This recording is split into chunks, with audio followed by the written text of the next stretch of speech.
PodcastCoug Season 7, Episode 3. You're listening to the PodcastCoug Radio Network with your host, James Laurie. The PodcastCoug is your weekly Coug on Demand show featuring all things Cougs and Washington State Cougar football. And now, here is your host, PodcastCoug. Hello, everybody. Welcome back to the PodcastCoug. I am James Laurie, the PodcastCoug, and you are listening to the PodcastCoug, where we're all things Cougar football. 30 minutes of Coug talk, and we're talking about our huge, historical, epic win, our road win against Wisconsin, and of course our upcoming Mountain West game against Colorado State on Saturday. Hello, everybody. Welcome back. Season 7, Episode 3. The Cougs pulled off, a highly improbable 17-14 upset win over the Badgers, and no doubt the most significant non-con victory in probably program history, at least for a long time, right? A big, huge road win in Big Ten territory. And how improbable was that, right? 17.5 underdogs, right? A road win, non-con, ranked opponent. It's been almost 2 decades, right? So been a long time. Camp Randall, a tough place to win, and the Badgers have only lost 3 home games at Camp Randall in the past 20 years. So you got to take it, hats off to Coach Dickert, and of course Nokia Watson coming back to Wisconsin, just crazy. Those guys kind of like a homecoming reunion, plus 4 million people watching, and so really just a great time. If you don't notice that, did you notice that time of possession for Wisconsin, right? For the first half, 22 minutes. First half, wow. Defense, Coug defense, just stellar, amazing. 2 interception fumbles. Lincoln Victor, what a stud. Renard Bell, 70-yard kickoff return, and literally shut down their running game, right? Especially Braylon Allen. I mean, Braylon had okay, but it wasn't epic. I mean, we thought we would not be able to contain this guy, and we did. I don't know if it was Braylon Allen's just an off day, or if it was our defense, or maybe a combination of both. I kind of think, our defense was ready. I mean, we stepped up, right? But on the whole, there really aren't enough superlatives to describe the gutty effort, right, on defense put forth on Saturday, right? So, just those guys on the field seemed just like an entire game. They held Wisconsin's rushing offense to 4 yards per carry and only 14 points. So, and Braylon Allen averaged he averages about 7 yards per carry last year. So we kept him under 100 yards, and 2 yards below his average, right? Containing Allen. It was critical in our chances. And our defense, it's the real deal, It is absolutely the real deal. Clock management. We're going to talk more about clock management, but we haven't seen clock management in over a decade, right? Leach, no way. Right, we never saw it with Mike Leach. End of the game, running the clock, the flawless clock management at the end of the game. So Dickert and Morris and Cam Ward played it beautifully. Just at the end there, the Cougs took possession with 5:14 remaining, 5 minutes left. Right, needed 3 first downs to seal the game, and then we had Lincoln Victor just on an 18-yard screen. 18-yard screen and featuring Deshaun Stribling on the block, and he basically ran the clock down 6 seconds, 4th down, and instead of taking a punt, Cam rolls out, killed a few seconds, and hucked the ball in the air to drain the clock to 0, right? Just a physical game the Cougs played, more physical than Wisconsin. And you listen to Wisconsin guys, go on YouTube and Locked On Badger. I mean, these guys are just in denial. I mean, they're thinking, right now they're calling for their coach, but Paul Chris, but nobody knows how you're going to be preseason. And you got all these rankings. They don't mean anything, really. You don't know how your team's going to perform. We even thought our offensive line had some serious weaknesses, and it's better than we thought, right? Wisconsin fans probably thought they were going to have an 8 or 9 win season. Now, they always lose to Ohio State, okay? So that's a gimme. But, maybe it's their down year. Mertz had a great game. for quarterback. But the Cougs played their hearts out. Just a historic win for the program. And a big win for the Pac-12, right? And a big win with 4 million people watching. Not bad following the Alabama-Texas game. The beginning of the season, if you were going to say, hey, we're going to go upset Wisconsin in Madison, I'd say, no way, Jose, right?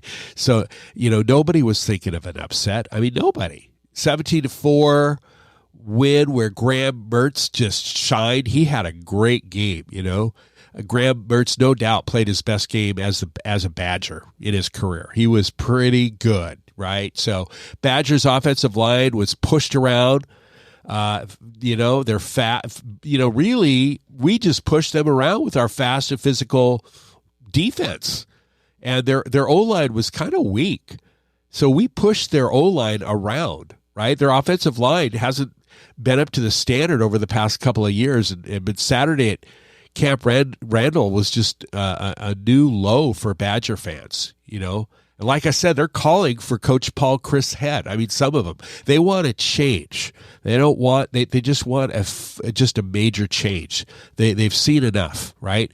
And they're not patient. They want a change right away. Like I said, they've got Ohio State coming up, not this Saturday, but they are just devastated with our loss. And the Cougs looked much better, faster on the line of scrimmage, right?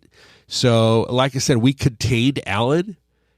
Special teams, Wisconsin just failed. Oh, miserably. Embarrassing, right? Allowing the Cougs to return that opening kickoff on the second half. We took it down, Renard Bell, all the way to the 27-yard line. Badgers couldn't put anything together. Cougs had tremendous momentum, which led to a field goal. But we'll take it, right? We just, we're going to get to our kicking situation a little later, but the Badgers' offensive line being pushed around and the Cougs were just stacking the box, and Mertz was just making tremendous throws. So, their kicking game was just bad. I mean, it was bad.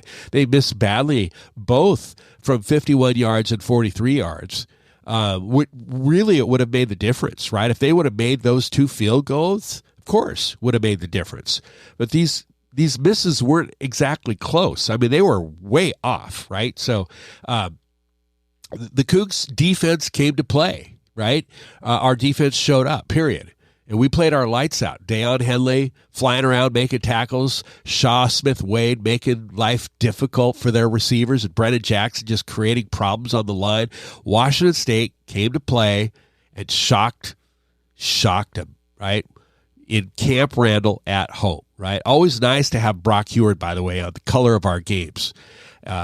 And by the way, speaking of Brock, Big Fox is back in a week, not this Saturday, a week from this Saturday for the Oregon game in Pullman. National television. I had an opportunity to have lunch with Brock at the Coug last year for the Oregon game. It was, I was having lunch at the Coug with my brother, and Brock comes in with another buddy, and they didn't have a place to sit and eat their hamburgers and whatnot. So I said, hey, so they pulled up a chair. We had a couple of chairs at our table in the Pac Coug. It was a Friday. It wasn't game day, right? But great guy. There's some people that even though he's a Husky, he's a great guy. He's obviously extremely talented. So, it was great to hear that. And so, anyway, I had a big momentum swing of the game. Like I said, that Renard Bell really was that second half kickoff was the big change in the momentum on that, led to the 27-yard line. But how about this? 2 interception fumble recoveries, right? I mean, when was the last time you saw 2 interception fumble recoveries? I would say never. It's never. I mean, you rarely see that. And we saw it twice on Saturday. We saw it twice. So the first one came when Jay Shaw picked off Cameron Ward and quickly fumbled it back to the Cougs.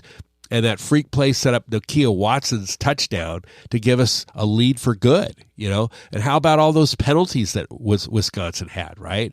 It felt like they were, multiple times where Wisconsin would break off a big run and then their offensive line would bring it back for holding, right? So Badgers finished with 11 penalties, 106 penalty yards, while the Cougs only had 5 penalties and 50 yards of penalties. So Washington State's offense did just enough. I mean, just enough, barely. Nakia Watson made most of his return back to Wisconsin, team that he, started with, came to the portal, and, he's been back up for a year or so, but, he scored a couple of touchdowns. And Cam Ward has a lot to improve on, right? But he sealed the deal, and he executed excellent clock management, right? So, by the way, Wisconsin is here on September 9th next year, less than a year from now. They're coming to Pullman. This is going to be our first Big Ten opponent ever to hit Martin Stadium. And this has been circled on my calendar for a long time. A lot of people think they're going to buy out their contract. I doubt it. I think they're coming. They're going to be here September 9th, and that will be fun. The first Big Ten opponent ever to come to Martin Stadium. That's kind of cool. And it really reaches another level of where our program is and where we thought it would be years ago. So here we are. But speaking of Martin Stadium, we've got a game on Saturday, and we're talking about the Rams, Colorado State next. We're talking about Colorado State right here next on the second half of the Podcast Coug. Hey, Coug fans. You're podcasting with James Laurie and the PodcastCoug Radio Network. The PodcastCoug is your weekly Coug on Demand show featuring all things Cougar football in Washington State. To help you get through the week, hit the subscribe button or check us out on iTunes, the App Store, iOS, Google Play, Stitcher, or at PodcastCoug.com. The real estate agent you work with matters, and a great agent helps you own the home of your dreams. And your dreams come true with James Laurie at Coldwell Banker Bain, representing clients like you 24/7, from condos to colonials and everything in between. If you're selling, buying, need a price analysis, or just a contractor referral, ask James, winner of the 2015 through 2019 International Coldwell Banker Diamond Award, with dozens and dozens of 5-star Zillow reviews and Seattle Magazine's 5-star award winner for 2018 through 2020. James Laurie, Coldwell Banker Bain, at 425-466-3672 or jameslaurie.net. Rock solid results. You're listening to the Podcast Coug. Two running backs in with the quarterback. Signals called. All man in motion goes through to the right side. Handoff wings out to the right side.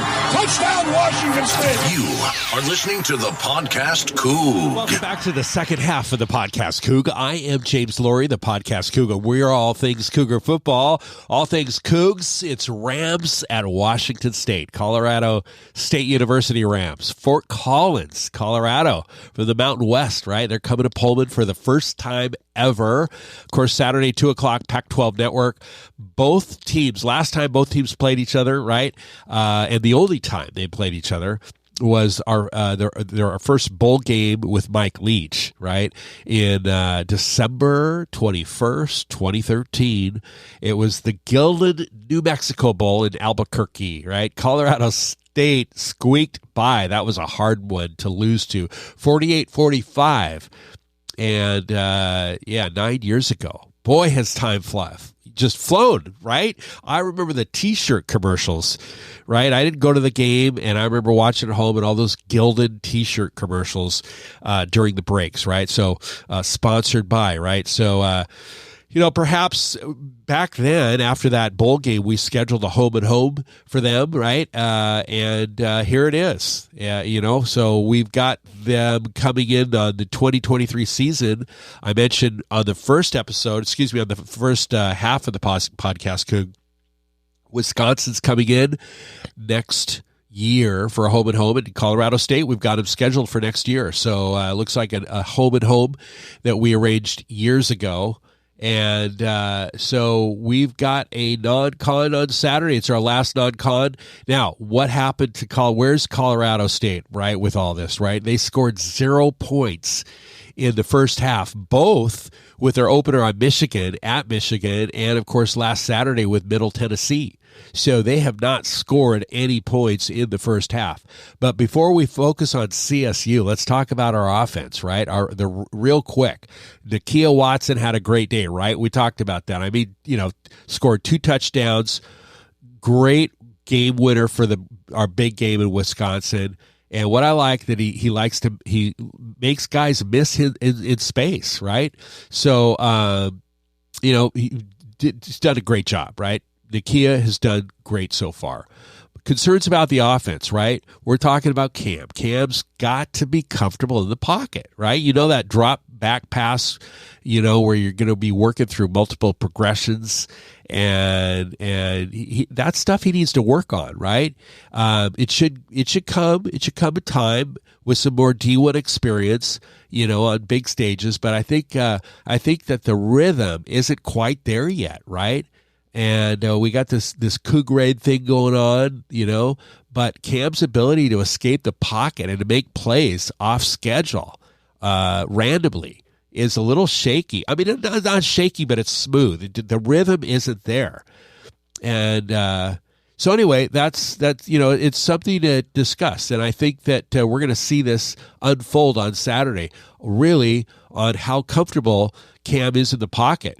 And he needs to, again, work through those multiple progression reads, right? The physical tools are there, right? It's just going to take some time.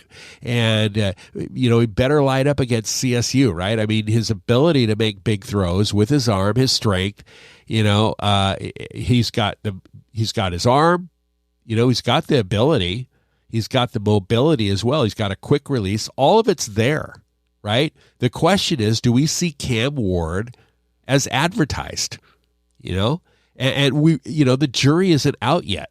To me, not yet. But we're only at game 2. We're at week 3 now, right? So, I mean, look at Jake Browning. You remember that name at UW, former UW quarterback? Browning was he was a Mountain West quarterback, not a Power 5 quarterback. So the jury still isn't out about Cam, about Ward, right? So we're going to just have to wait and see how our offense develops and plays out, not only this Saturday, but, of course, Oregon right around the corner. Yeah, are we not taking one game at a time? How can you not think about Oregon after Colorado State, right? And everybody knows it, right? So this is going to be a big test to impress. So and he's got he's moved on a little bit farther along. He's already played a couple of years. The difference is he's playing at this level on the big stage. Last Saturday, Camp Randall, national television. And, instead of ripping the ball straight down the middle with possible interceptions, you're going to have to make some reads and check your running backs and just go through your reads, fairly quickly. But you got to have that rhythm. You got to be comfortable in that pocket, right? Instead of always scrambling. And one thing I did like most about the end of the Wisconsin game, we talked about it, was the 2.5 minutes left in the game with the clock running out. And guess what Cam did? He ran the clock out perfectly. He executed clock management perfectly to the end game, with the ball in your hands. That's every football team's dream, right? And that's something you didn't have for Washington State for the last 10 years, right? So we just haven't seen it ever. So it's been a long time. So I feel like when I'm looking at him, he's 6'2", 230. I mean, he looks gifted, but when you look at his eyes, when you're watching the game film, he looks unsure. It looks like he's still on a stage that might be a little bit too big for him. And I'd like to see him get more comfortable in the pocket. Kind of, just take over, be comfortable, be in charge. I'm sure in time it's going to happen. He's only going to get better. He's only going to get better in time.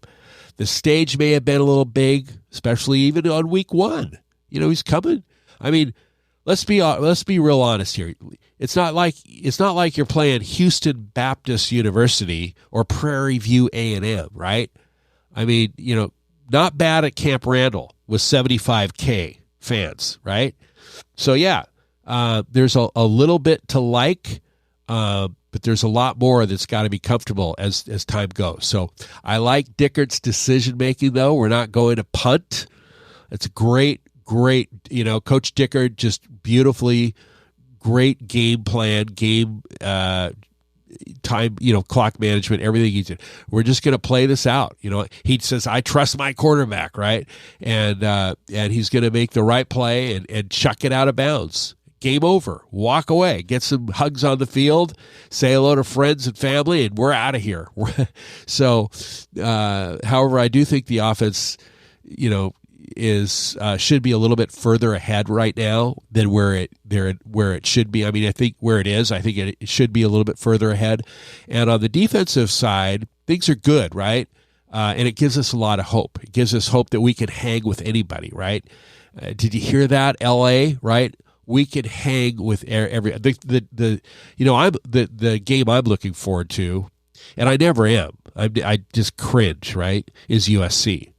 That is such a tough game, and then we've got Los Angeles this year. It's so tough, but you know what? Who knows? You never know. You just never know, right? So, offense, we've got to pick it up, right? Defense, good enough to carry us through any game. I don't care who we're playing, right?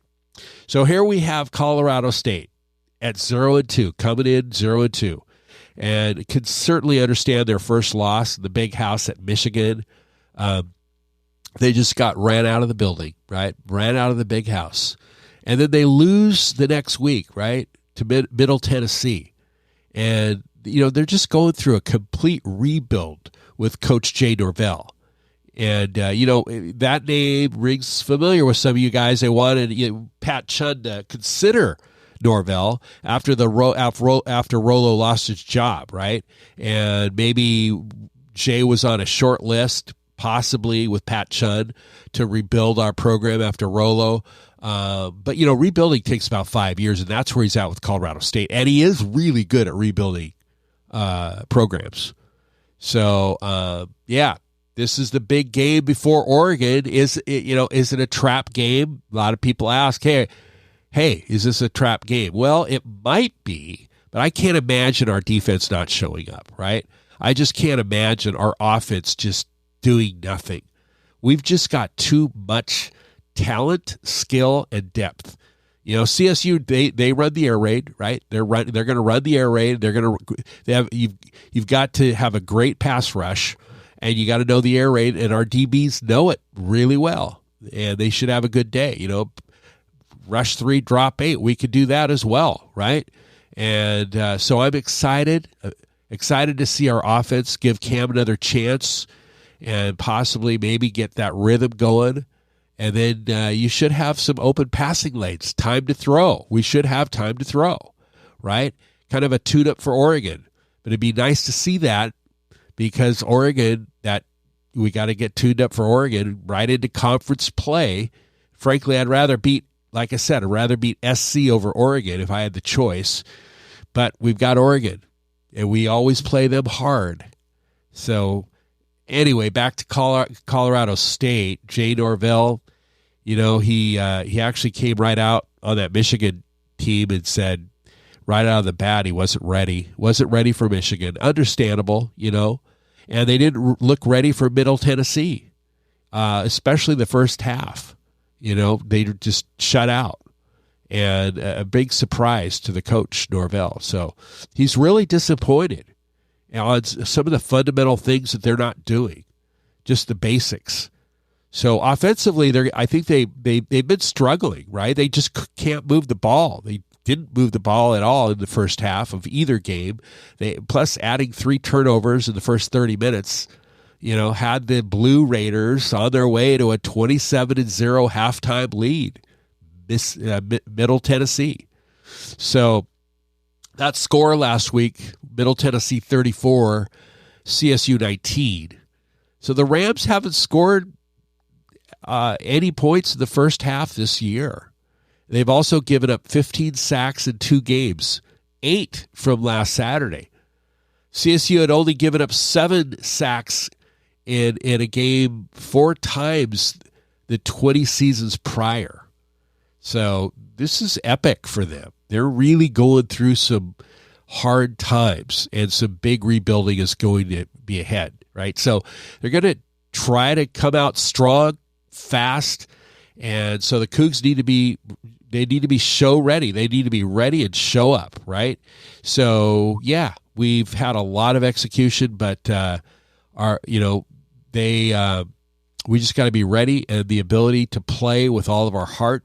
And then on a side note, we got a couple of injuries, right? We got quarterback Derek Langford and strong safety Jordan Lee and of course Mike Travian Brown. And Travian Brown. They were all injured on Wisconsin. So hopefully they're going to be back for Saturday, ready to go. It's too early to know, especially Travian Brown, if he's going to be back and ready for CSU. Nothing serious. But we don't know yet. We don't quite know yet. Hey, that's it for the 3rd episode of the 7th season of the Podcast Coug. We've got Colorado State. What a fun weekend it's going to be. Have a great weekend. Go Cougs, and God bless. You've been listening to the Podcast Coug with your host, James Laurie. The Podcast Coug is your weekly Coug on Demand show featuring all things Cougs and Washington State Cougar football. This has been a presentation of the Podcast Coug Radio Network. Find us at podcastcoug.com.